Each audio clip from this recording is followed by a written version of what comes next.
अगला पॉइंट है कि क्या हेयर ट्रांसप्लांट सिर्फ यंग लोगों के लिए मीन्स जवान लोगों के लिए ही होता है? तो ये बिल्कुल गलत बात है, ऐसा कुछ भी नहीं है। हेयर ट्रांसप्लांट आप 23 साल की उम्र के बाद किसी भी एज में करा सकते हैं।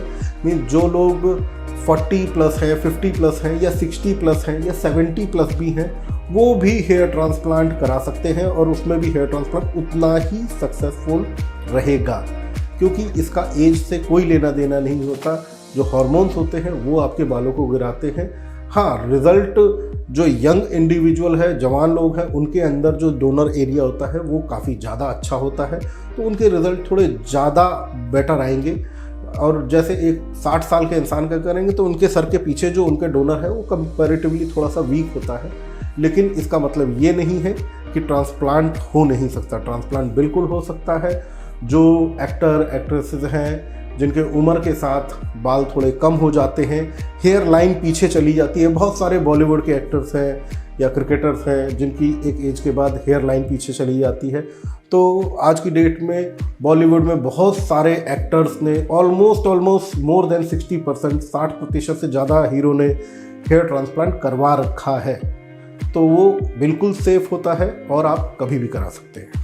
दोस्तों, अगला पॉइंट है कि हेयर ट्रांसप्लांट का जो रिज़ल्ट होता है वो आर्टिफिशियल लगता है, अननेचुरल लगता है। तो ये बिल्कुल भी सही बात नहीं है, क्योंकि हेयर ट्रांसप्लांट एक प्रोसीजर, एक सर्जरी नहीं है, ये एक आर्ट है, ये कला है, आर्टिस्टिक प्रोसीजर है।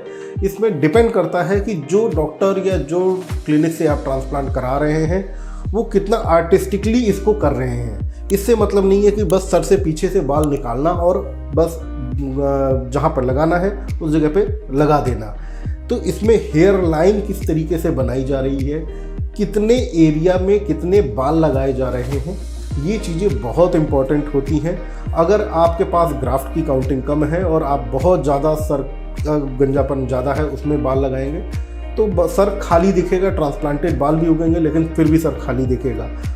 मोस्टली 90% जो ट्रांसप्लांट आप देखेंगे उसमें एक स्ट्रेट फ्लैट लाइन में ही ट्रांसप्लांट हेयर लाइन लोग बनाते हैं, या जो आपके ट्रायंगल्स होते हैं या कॉर्नर्स होते हैं, इन सब जगहों पे आप एक स्ट्रेट लाइन में या बहुत अच्छे से नेचुरल लुक नहीं दे पाते। तो ये इंडिविजुअल बेसिस पे डिपेंड करता है कि आपके जो क्लिनिक है या डॉक्टर हैं वो किस तरीके से हेयर लाइन को क्रिएट कर रहे हैं, बना रहे हैं। तो अगर अच्छे से प्रॉपरली हेयर लाइन को बनाया जाए तो ये बिल्कुल भी आर्टिफिशियल नहीं लगता, बिल्कुल रियल लाइफ लगता है, चाहे कितना भी आप क्लोजली उस पर्सन को देखें। दूसरा, हेयर ट्रांसप्लांट में जो फ्रंट के एरिया होते हैं उसमें कुछ हेयर ट्रांसप्लांट टेक्निक्स में डायरेक्टली ट्रांसप्लांटेड ग्राफ्ट प्लेस कर दिया जाता है, जो कि आज की डेट में काफ़ी ज़्यादा लोग पूछते हैं कि डायरेक्ट हेयर इम्प्लांटेशन के लिए, डायरेक्ट हेयर इम्प्लांटेशन में एक फ्लॉ ये होता है, कमी होती है कि उसमें जो ग्राफ्ट होता है वो काफ़ी मोटा निकलता है और वो ग्राफ्ट जब हम फ्रंट लाइन पे लगाते हैं तो वहाँ पर उस जगह की स्किन उभरी हुई दिखाई देती है, उस वजह से एक आर्टिफिशियल लुक आता है। तो डायरेक्ट इम्प्लांटेशन ग्राफ्ट की सक्सेस के लिए तो अच्छा है, बट वो एक आर्टिफिशियल लुक भी देता है, उस जगह पे स्किन में हल्का सा उभार भी दिखाई देता है। इसलिए ग्राफ्ट की कटिंग बहुत इम्पॉर्टेंट है और माइक्रोस्कोपिक जो ग्राफ्ट कटिंग यहाँ सरयू क्लिनिक में हमारे यहाँ होती है वो एक्सक्लूसिव है इस चीज़ के लिए। जो एक आइडियल शेप्ड होनी चाहिए ग्राफ्ट कटिंग, उस तरीके से की जाती है। तो ये सब फैक्टर्स हैं जो ट्रांसप्लांट के रिज़ल्ट को दिखाते हैं कि आर्टिफिशियल लुक से कैसे बचा जा सकता है। इसमें एकदम 100% नेचुरल लुक आता है, कोई कितना भी आपको क्लोजली ऑब्जर्व करे पता नहीं चलेगा ट्रांसप्लांट हुआ है कि नहीं हुआ है।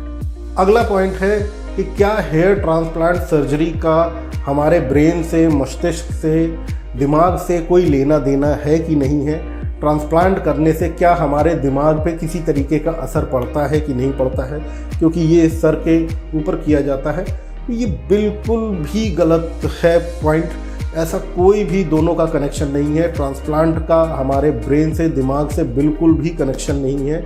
जो हमारा हेयर ट्रांसप्लांट है वो ऊपर की स्किन की लेयर में किया जाता है और उसमें जो दिमाग है, दिमाग हमारे जो स्किन की लेयर है उससे काफ़ी अंदर, और जो हड्डी होती है सर की, स्कल होता है, उसके अंदर होता है। जहाँ तक पहुँच पाना ऊपर से सुपरफिशियल सर्जरीज के लिए पॉसिबल नहीं है, और इसका दिमाग से बिल्कुल भी कोई लेना देना नहीं होता है।